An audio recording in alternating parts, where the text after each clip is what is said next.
इस वीडियो में जो है एक फिजिक्स का प्रॉब्लम करने वाले हैं। ठीक है, तो चलिए सीखते हैं।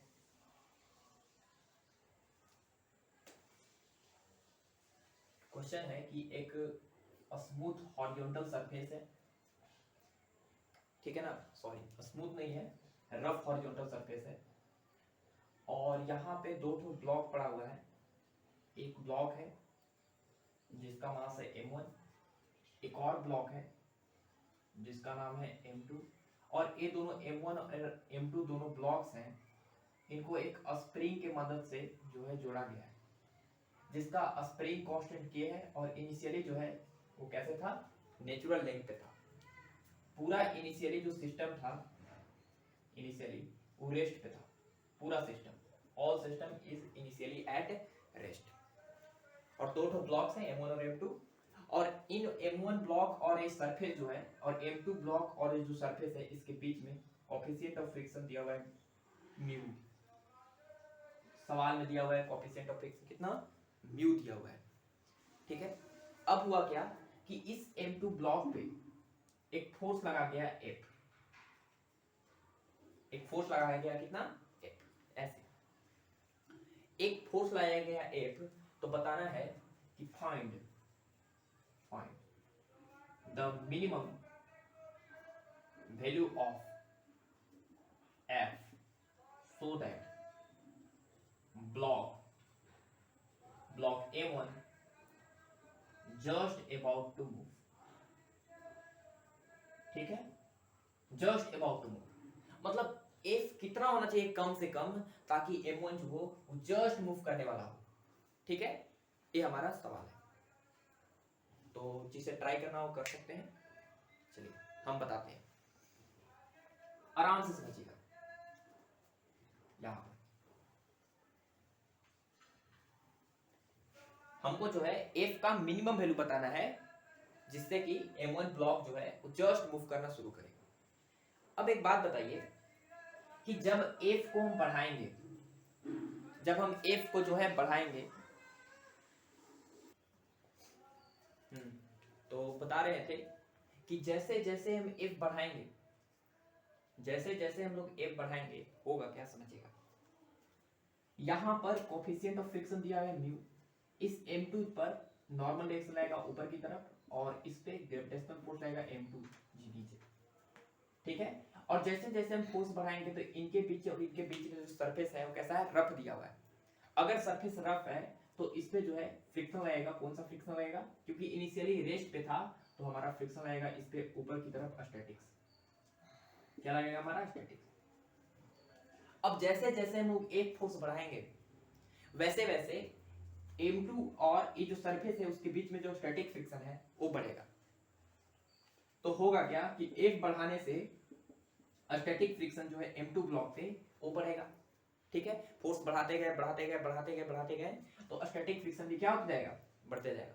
जैसे जैसे फोर्स बढ़ाते गए तो फोर्स तो हम कितना भी बढ़ा सकते हैं, फोर्स तो हम कितना भी बढ़ा सकते हैं, लेकिन ये जो स्टैटिक फ्रिक्शन है एक इसका एक लिमिट है, एक इसका मैक्सिमम वैल्यू है, इसका एक औकात है। ठीक है, और ये जो है बढ़ते बढ़ते बढ़ते बढ़ते क्या हो गया कि ये लिमिटिंग वैल्यू तक पहुंच गया, माने फ्रिक्शन स्टैटिक फ्रिक्शन के मैक्सिमम वैल्यू तक पहुंच गया। और वो कितना होता है, म्यू इंटू एन। म्यू यहाँ पर म्यू है और एन है हमारा m2 इंटू जी। मतलब अगर एक फ्रिक्शन जो है एक फोर्स ये पहुंच गया कितना, किसके बराबर, म्यू इंटू m2 जी के बराबर, जी के बराबर। ये फोर्स बढ़ाते बढ़ाते अगर ये इसके बराबर है तो m2 जो है जस्ट अबाउट टू मूव करने वाला है। जस्ट अबाउट टू मूव का मतलब कि जस्ट आगे बढ़ने वाला है। अगर f का वैल्यू अगर थोड़ा सा भी इससे बढ़ाएं हम, थोड़ा सा भी अगर म्यू m2g से थोड़ा सा भी ज्यादा बढ़ाएं तो ये ब्लॉक जो है क्या कर जाएगा, मूव। और अगर m2 ब्लॉक मूव करेगा तभी तो m1 ब्लॉक मूव करेगा। इसलिए m2 ब्लॉक को मूव करने के लिए फोर्स का जो वैल्यू होना चाहिए और म्यू m2g से तो बड़ा होना ही चाहिए, ये तो सबको पता होना चाहिए। ठीक है, तो होगा क्या कि फोर्स बढ़ाते गए बढ़ाते गए बढ़ाते गए तो फोर्स बढ़ते बढ़ते बढ़ते बढ़ते पहले स्टैटिक फ्रिक्शन जो है m2 और इस सरफेस के बीच में वो कहां पे पहुंच गया, लिमिटिंग वैल्यू तक पहुंच गया। पहले जो है स्टैटिक फ्रिक्शन बढ़ा और बढ़ते बढ़ते कहां पहुंच गया, लिमिटिंग वैल्यू तक। अब जो है अगर फोर्स को बढ़ाएं और बढ़ाएं तो m2 ब्लॉक जो है मूव करना शुरू कर दिया। जैसे ही m2 ब्लॉक जो है मूव करना शुरू करेगा तो इसमें जो है स्प्रिंग फोर्स लग जाएगा किधर, पीछे की तरफ।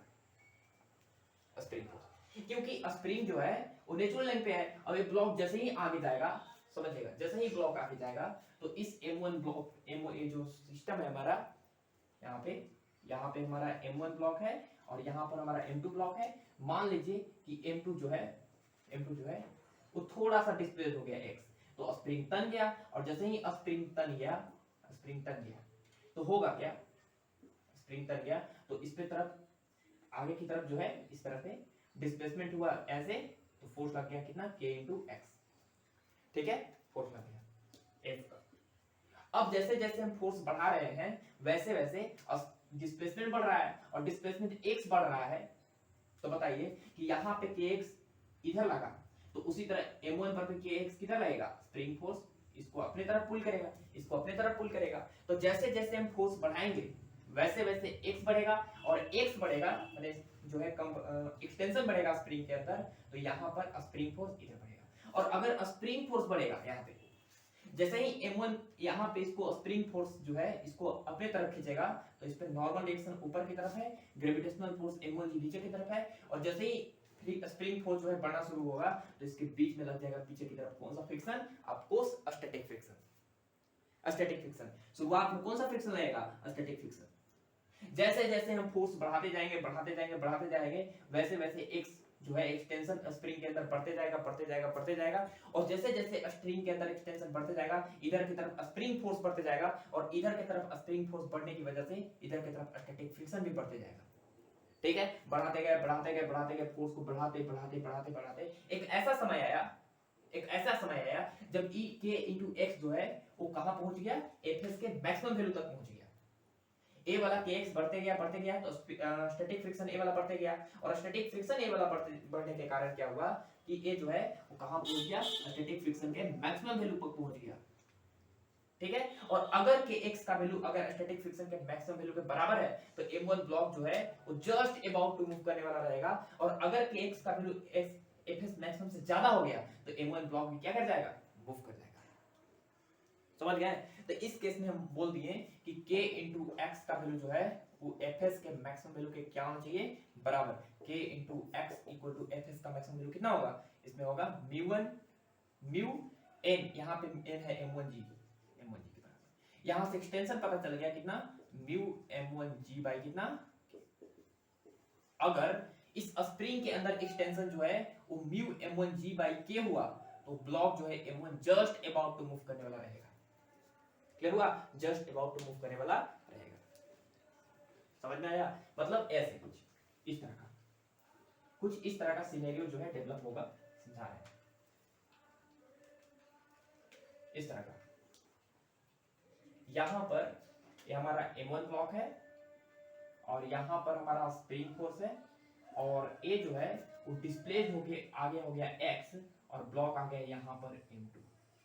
अगर x का वैल्यू जो है वो म्यू m1g बाई k के बराबर हो तो M2 ब्लॉक के पास जो है, M2 ब्लॉक पे जो फोर्स होगा F, अगर और थोड़ा सा बढ़ा दिए तो M1 ब्लॉक जो है वो क्या कर जाएगा, मूव कर जाएगा। हमको चाहिए जस्ट अबाउट टू मूव करने वाला रहता, समझ गया ना। तो इसका मतलब है कि यहां पर जब ब्लॉक पहुंचेगा तो यहां पे जो वेलोसिटी होगी मान लीजिए v है, ठीक है, वेलोसिटी v है। ये वेलोसिटी जो है हम निकाल सकते हैं, समझिएगा आराम से। हमको जो है मिनिमम फोर्स निकालना है, तो मिनिमम फोर्स निकालना है तो कैसे निकाल सकते हैं, यहाँ पे सबसे बढ़िया जो है उपाय है हमारा वर्क एनर्जी थ्योरम लगाना। क्या लगाना, वर्क एनर्जी थ्योरम। यहाँ पर अगर हम वर्क एनर्जी थ्योरम यूज करें तो कौन कौन सा है, किस पे वर्क एनर्जी थ्योरम यूज करते हैं, M2 ब्लॉक पे। तो अगर हम भी निकालना चाहते हैं, समझिएगा आराम से, वर्क एनर्जी थ्योरम जो M2 ब्लॉक पे यूज करेंगे तो वर्क डन बाय के कौन सा फोर्सेस है, work done by gravitational force है, work done by normal force है, work done by spring force है, work done by external agent है, एक से आगे खींच रहे हैं ना, एक्सटर्नल एजेंट है, equal to change in kinetic energy. ठीक है, अच्छी बात है। ध्यान से देखिए, ग्रेविटेशनल फोर्स जो है हमेशा नीचे लग रहा है, डिस्प्लेसमेंट आगे हुआ है तो इसके द्वारा वर्क डन 0 आया। नॉर्मल फोर्स ऊपर लगा था, ठीक है, और डिस्प्लेसमेंट आगे हुआ था, नॉर्मल के द्वारा वर्क डन 0 आया। और स्प्रिंग फोर्स जो है वो क्या हुआ कि नेचुरल लेंथ से एक्सटेंशन तक गए हैं तो इसका स्प्रिंग का द्वारा वर्क डन होता है -k × x²। Plus work done by external agent. External agent जो है वो कितना वर्क किया, देखिए ध्यान से, work done by external agent, और यहां पर एक और वर्क बच छूट गया है, work done by friction, work done by friction, ठीक है, of course work done by friction. और M2 पे जो फ्रिक्शन कौन सा लगा है, काइनेटिक, क्योंकि बढ़ाते बढ़ाते जो है हम स्टैटिक फ्रिक्शन के मैक्सिमम वैल्यू को पार कर गए थे, तो फ्रिक्शन लगने लगा था काइनेटिक। तो M2 पे जो है फ्रिक्शन लगा है पीछे की तरफ, दिस विल बी काइनेटिक, और वो किसका वैल्यू था, किसके बराबर था, म्यू इनटू M2G के बराबर था, म्यू इनटू M2G के बराबर। तो बताइए कि इसका फ्रिक्शन जो है फोर्स लगा है फ्रिक्शन का इधर, और डिस्प्लेसमेंट हुआ है आगे, तो हो जाएगा म्यू M2G, डिस्प्लेसमेंट हुआ है आगे, यहाँ पे लगा देंगे माइनस, cos 180 लिखेंगे, माइनस लगा देंगे, ठीक है, और plus work done by spring force हो गया, plus work done by external agent. External agent के द्वारा वर्क डन, फोर्स लगा है आगे, डिस्प्लेसमेंट भी हुआ है आगे, तो force into displacement into cos of angle between them, तो फोर्स भी आगे है, डिस्प्लेसमेंट भी आगे है, तो उन दोनों के बीच में एंगल 0 डिग्री है, cos 0 कितना हो जाएगा, equal to change in kinetic energy 1/2 m v का स्क्वायर माइनस 1/2 m 0 का स्क्वायर, क्योंकि ब्लॉक जो है M2 शुरुआत में रेस्ट पे था, मान लिए जो है ब्लॉक में एक्सटेंशन x आने की वजह से, सॉरी स्प्रिंग में एक्सटेंशन x आने की वजह से ब्लॉक के पास वेलोसिटी कितना हो गया, v हो गया, ठीक है, तो मान लिए v हो गया। अब देखिए ध्यान से कि इस फोर्स का वैल्यू हम कम से कम चाहते हैं, ये वाला टर्म तो 0 है, तो हमको वेलोसिटी कम से कम रखना पड़ेगा। वेलोसिटी कम से कम कितना हो सकता है, कम से कम कितना हो सकता है, वेलोसिटी कम से कम हो सकता है 0 प्लस, 0 से थोड़ा सा आगे। लेकिन हम चाहते हैं कि फोर्स का ओ मिनिमम वैल्यू बताओ जब जस्ट अबाउट टू मूव करने लगे, तो हम यहाँ वेलोसिटी का वैल्यू जो है 0 कम से कम रख सकते हैं। तो जैसे ही हम वेलोसिटी का वैल्यू 0 से कम रखें, तो हो जाएगा minus mu m2g into x minus 1/2 kx square plus f into x equal to कितना हो जाएगा, 0।